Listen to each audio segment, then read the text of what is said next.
ఏమైంది నీకు? అదే అర్థం కావడం లేదు నానత్త. ఆకలి కావడం లేదు, దాహం వేయడం లేదు, నిద్ర రావడం లేదు. డాన్స్ చేయాలనిపిస్తోంది నానత్త. అమ్మడు, ప్రేమలో పడ్డావా? ఎందులో పడ్డానో తెలియదు కానీ అందులోంచి బయటికి రావడం ఇష్టం లేకుండా ఉంది.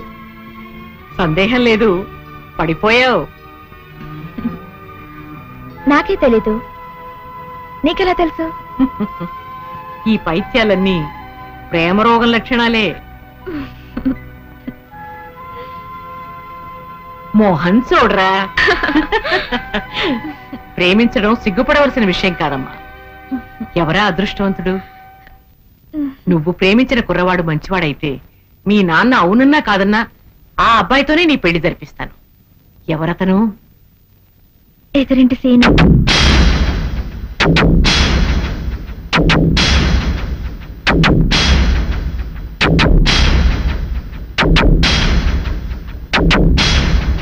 ఏమిటి నాన్నద్దా, ఏమిటి అలా అయిపోయావు? అమ్మడు, జీవితం అనేది పూల తోట లాంటిది. అందులో పూల మొక్కల్ని పెంచాలి గాని పిచ్చి మొక్కల్ని పెంచకూడదు. నువ్వు పూల మొక్కను కొని పిచ్చి మొక్కని పెంచుతున్నావు. ఇదేంటి నాన్నత్త, క్షణ క్రితం పెళ్లి చేస్తానని చెప్పి ఇప్పుడు ఇలా అంటున్నావేంటి? నువ్వు ఆ కుర్రవాణ్ణి తప్ప ఇంకెవరిని ప్రేమించినా నేను ప్రోత్సహించేదాన్ని. ఆ దేవుడే కాదన్నా పెళ్లి చేసేదాన్ని. ఏ సీనుకేం తక్కువ? గుణం తక్కువ, కులం తక్కువ, డబ్బు లేదా, అందం లేదా? ఏం తక్కువ అని కాదంటున్నావు? గుండె బలం తక్కువ. అతనికి ప్రేమించే ధైర్యం లేదు, ప్రేమించినా పెళ్లి చేసుకునే దమ్ము లేదు. నువ్వు అతన్ని మర్చిపో. నానత్త, మర్చిపో అని ఎంత తేలిగ్గా చెప్పావు నానత్త.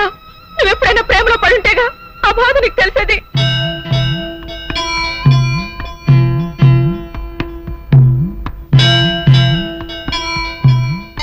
నానత్త. అమ్ముడు, ప్రేమ గురించి నాకు తెలియదని ఇంకెప్పుడు అనద్దమ్మా. నువ్వు ప్రేమలో పడ్డట్టే నీ వయసులో నేను కూడా ప్రేమలో పడ్డాను. రియలీ? ఎవరు నాన్నత్త? చెప్పు నాన్నత్త ప్లీజ్. ఎవరు నాన్నత్త? ఎవరది? నువ్వు ప్రేమిస్తున్నా సీను తాతయ్యని. అంటే వీరిద్దరునా?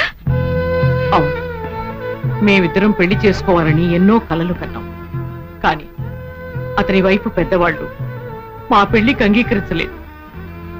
తల్లిదండ్రుల్ని ఎదిరించే ధైర్యం లేక వీరయ్య దొర పిరికితనంతో వేరే పెళ్లి చేసుకున్నాడు. పోగొట్టుకున్న ప్రేమని మర్చిపోలేక నేను మాత్రం పెళ్లి చేసుకోకుండా ఇలాగే ఉండిపోయాను. ప్రేమ అనేది పద్మవ్యూహం లాంటిది. లోపలికి వెళ్ళినంత తేలిక కాదు బయటికి రావడం. అందుకే చెప్తున్నాను, అతన్ని నువ్విప్పుడే మర్చిపో.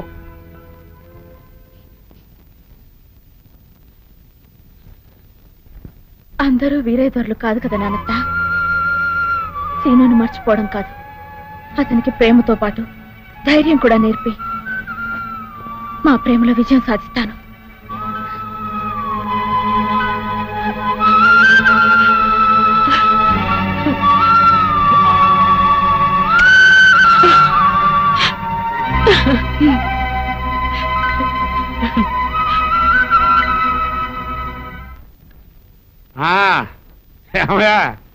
సంక్రాంతి సంబరాలకి ఏర్పాట్లన్నీ బాగా చేశారా? చేసామండి. అంతా తమ కోసమే ఎదురు చూస్తున్నామండి. మరి ఇంకెందుకు ఆలస్యం, వెళ్దాం పదండి.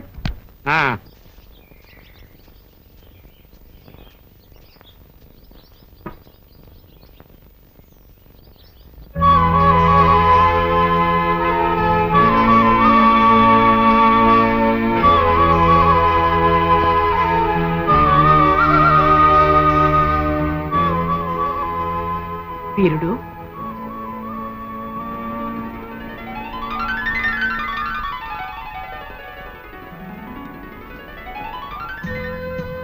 జానకి రా కూర్చో. పర్వాలేదు. 40 ఏళ్ల క్రితం మనం ప్రేమించుకునే రోజుల్లో వీరుడు అని పిలిచేదాన్ని. మళ్ళీ ఎంతకాలానికి విన్నానా ఆ పిలుపు? పిలిచేలా చేశాడు ఆయన నీ మనవడు.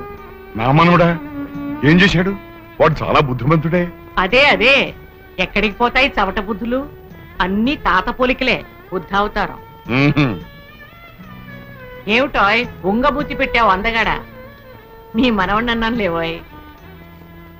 నన్ను కాదా అయితే పర్వాలేదు. ఇంతకీ ఏం చేశాడో నా మనవడు? పుంసా మోహన రూపాయ అన్నట్లు అంత అందంగా ఎవడ పుట్టమన్నాడో నీ మనవణ్ణి. నా మనవరాలు నీ మనవణ్ణి చూసి మనసు పారేసుకుంది. అంటే ప్రేమిస్తుందా? మనసు పారేసుకోవడం అంటే అదే కదా ఈ బుద్ధు. మీ మనవరాలు నా మనవడిని ప్రేమిస్తుంది అంటే పిచ్చి సంతోషంగా ఉందా? అందుకే ఇంకో ప్లాన్ చెబుదామని వచ్చాను. సైకిల్ కి గాలి కొట్టడం కాక నీ ఇష్టం వచ్చిన ప్లాన్ చెప్పు. నీ మనవడి నోట్బుక్ చింపేయి. నోటు బుక్ చింపేయాలా? పాప వాడు కష్టపడి రాసుకుంటాను, పైగా నోటు బుక్